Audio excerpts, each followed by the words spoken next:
Hi guys, welcome to my channel. Welcome to all my queen moms and king dads, to the grandmas, grandfathers, you're all royalty, aunties, uncles, brothers and sister.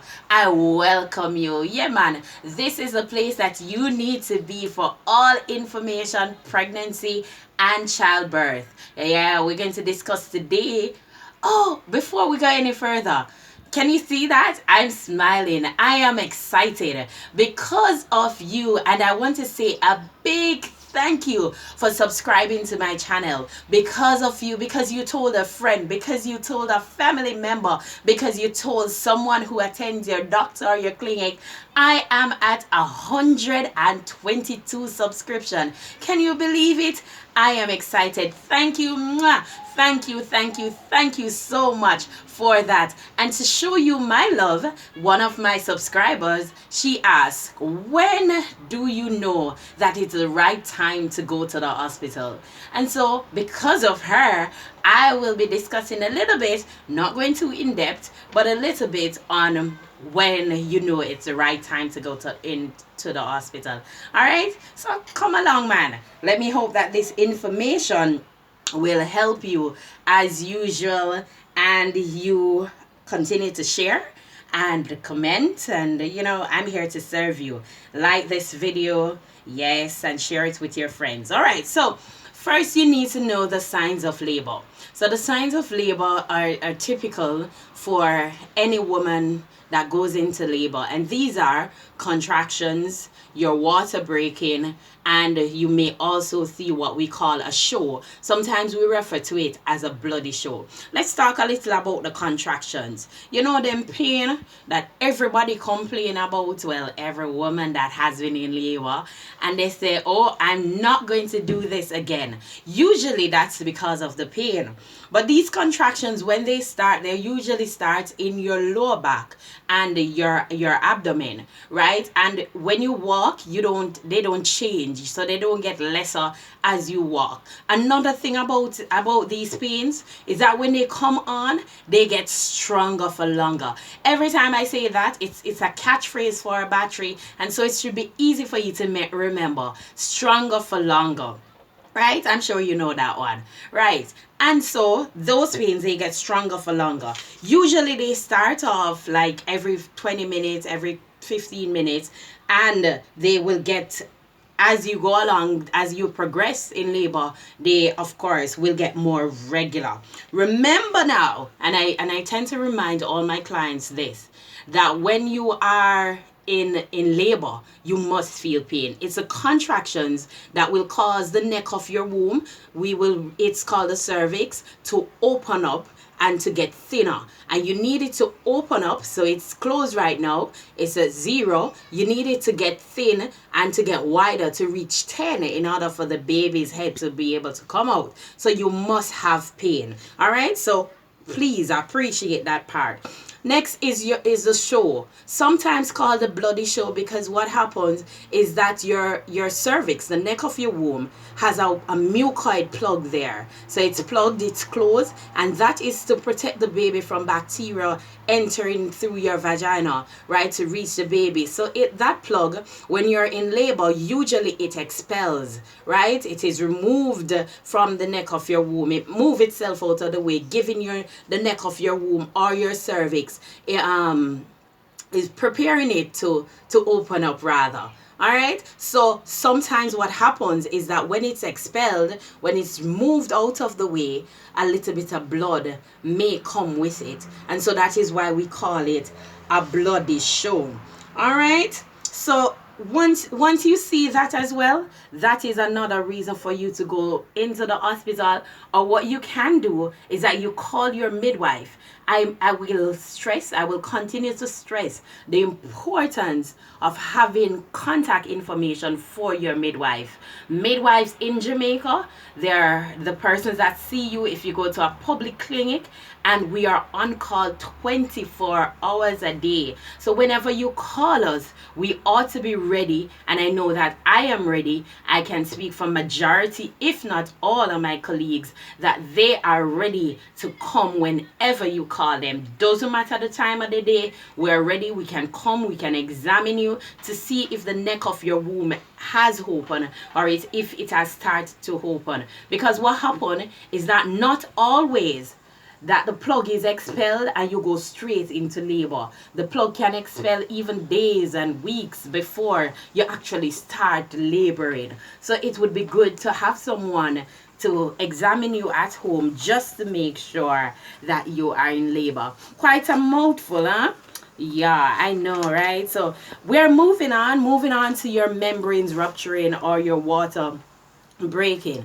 All right, so everybody knows that even in the shows, once your water break is like, that's a sign that you're in labor, right?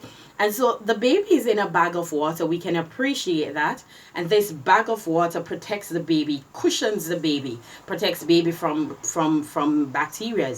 And in the event that you should get slammed in your tummy or any of that, the baby's in that bag of water, which provides protection. But when you are in labor, that bag of water ruptures, it breaks. And usually it comes down through your vagina. Usually it will come down like trickling, or it may be a gush for some persons. But usually it comes down. Let me tell you, it's not a must, so everyone won't necessarily experience their water breaking before labor. But if this happens to you, you need to go straight into the hospital. Again, I say that you need to have your midwife's number, because your midwife is capable of coming at your home and checking to make sure that it is indeed your water that has broken, that everything is okay, because so many things can happen when your water break. But in the event that your water break and it's not clear, right? I want to put this the correct way, right? So the water, when the water is trickling down, it's supposed to be clear in color. If it is any other color, then I'm going to say to you, then it is even more important that you rush to the hospital. So if, for example, it is green or any other color, go straight into the hospital. Don't even call the midwife to say, come and check me to see if it is my water that has broken. Forgive me, the heat is on. It's on. I don't know if it's just me. I want you to tell me in the comment section if it's just me, but the heat, it's really on. All right, so yeah, go straight into the hospital if it is any other color. What you must do too is that before you go, you put on a sanitary napkin, a pad, just put it in place. It's sanitary, and it will also help the midwife to assess the amount of fluid that you have lost prior to coming to the hospital. So that's it. And I must add that late in pregnancy as well, a lot of us as women, when it's late in pregnancy, we will have we pass urine frequently, and sometimes it comes when you cough or when you laugh. But you will know the difference. You will know the difference between your water breaking and the urine. Number one, the color is different. Like I said, put on a sanitary napkin. You will feel the warm things trickling down, and no matter what you do or how many times you go to the bathroom, it won't stop. It will continue to come down. All right, so that's it for breaking of water. Let's go into the labor process now. So there's some things that I never forget learning about when I was going to midwifery school. One of the things is that labor is considered normal 18 hours or less. So labor can go up to 18 hours and it's still considered to be normal. Can you imagine? And some of us who have had children before, we can attest to that. Can't you? Another thing that I want you to tell me about is, how long was your labor? Did you go into labor? How long was it? I want to hear your stories. All right. So for a first-time mother, labor is an average 12 to 14 hours, or can be an average 12 to 14 hours. And for second mothers, it can be anywhere between 6 to 10 hours. The first part of labor, is where you feel pain. So labor has 3 stages. The part where you feel pain, and then there's a part where the baby is born, and then there's a part where the delivery of the placenta or the afterbirth takes place. All right, you see the first stage, it have 3 stages. Hey, what do you know? Maybe that's why it takes so long. And so you see the first part of the first stage. Oh, yeah, I get you, right? You're there, right? So the first part, you see, that is where you basically, you just a go up. You just basically you're on the, you just start. You're at the starting, right? You're at the starting. And what happens at this stage, the pain are milder. They're not so strong yet. They're mild to moderate pain. This pain, when you're having this pain, you can cope. Me often encourage my mothers to do your household chores just the same if you can manage to do so. So you can move around basically. And you can eat normally as well. That is another thing that I must tell you, that you can eat normally. Usually in this first part, your cervix would dilate, maybe the neck of your womb would open maybe 0 to 3 centimeters, right? The pain will pick up the second part of the first stage. The pain will pick up a little bit more, and usually you go from 3-4 centimeters there about, and the contractions, they will get stronger and they will last for longer. This second part, it will last anywhere between 3 to 8 hours. And of course, you can eat lighter stuff now. You eat light snacks, right? And then you reach the end part of labor. The end part where the pain, they get so super strong, where sometimes some women, even I've heard women ask a cesarean section at this time, like, why you know just cut me and don't know, I want you to cut me, doctor, cut me, and they call for mommy and they call for daddy and they call the man name and they swear so they don't having children, right? So this is that part where you go from 7 to 10 centimeters, and like I say, the pain are going to get stronger. If it is that your water did not break prior to this part, then the midwife would, or the doctor would, rupture your membrane at this stage. Also, we need to understand that pain medications are available, but the closer you get to delivering is the more limited your choices of pain medications are. So I want you to also talk to your doctor, talk to your midwife, even before you reach this stage of labor, so that whatever medications are available, then they will be made available to you during your labor process to make it easier. You reach a stage as well, you feel the urge to bear down. You feel like you want to pass stool. And a lot of our mothers, a lot of us tend to want to push at this time. But I'm going to encourage you to just try to remain focused. Practice some deep breathing exercise. I'm going to do a little, let me try a little, like in through your nose. I didn't do that correctly. Oh my God. Like in through your nose, out through your mouth. And you can also pant. Practice panting like a dog. Nurses say pant like a dog. She don't mean any disrespect, I saw them teach it. Pant like a dog. So you can do it better than me, right? So you will have a lot of pain. So you have to find ways to manage it. Cause your happy hormones to be released from your brains to help with managing the pain, because the pain won't go away totally, but the more relaxed you are, then it will get you through the process. Do not push. Like I said, save your energy. You need to save your energy. Do not push until the midwife says to you that, mommy, you're fully dilated, you're 10 centimeters, it's time to push. Because what happens is that if you push too early, you can not only cause the neck of your womb or even your vagina to tear, but you can also cause swelling to the neck of your womb, etc. So many things can happen, so listen to your midwife, save your energy, practice your deep breathing exercise, and pant if you must. Wow, that's a mouthful. I feel like I'm giving you so much information all at once, and of course we're going to move on to your baby being born. So you're fully dilated now. What now? Most hospitals or Most hospitals, I was going to say, or health center, but we either deliver babies at hospital, or if you're qualified, you can have a home birth. I hope all of you are qualified. But most hospitals, they have an area where you labor. So they have a labor room or a labor area. Maybe it's just a section of the maternity ward, and you labor in that section.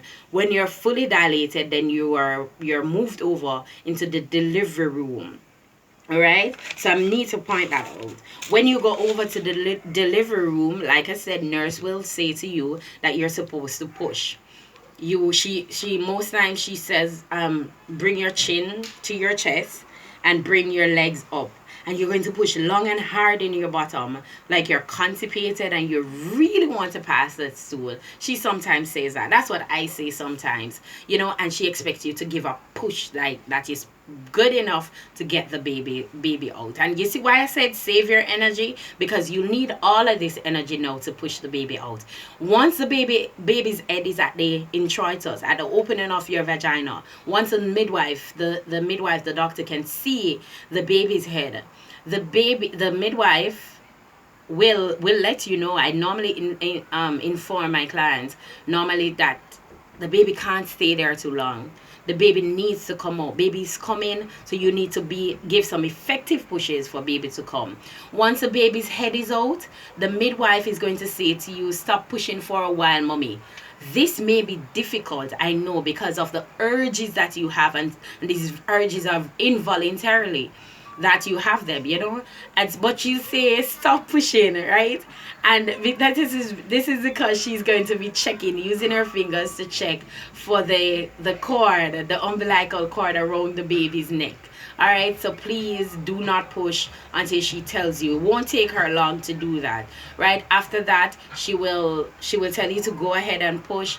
Your baby is now born. She will measure the baby, weigh the baby. Well, she normally gives you the baby on your tummy and say, go ahead and breastfeed. Measure baby, clean off baby, measure baby, weigh baby, tag baby, give baby the yellow thing in the eye, give the baby a little injection on the leg. The injection, I must inform you, is not the BCG. The injection is called vitamin K, and it's given because the babies are not usually born with that clotting factor, and so it's given to the baby for that reason, but it's not BCG.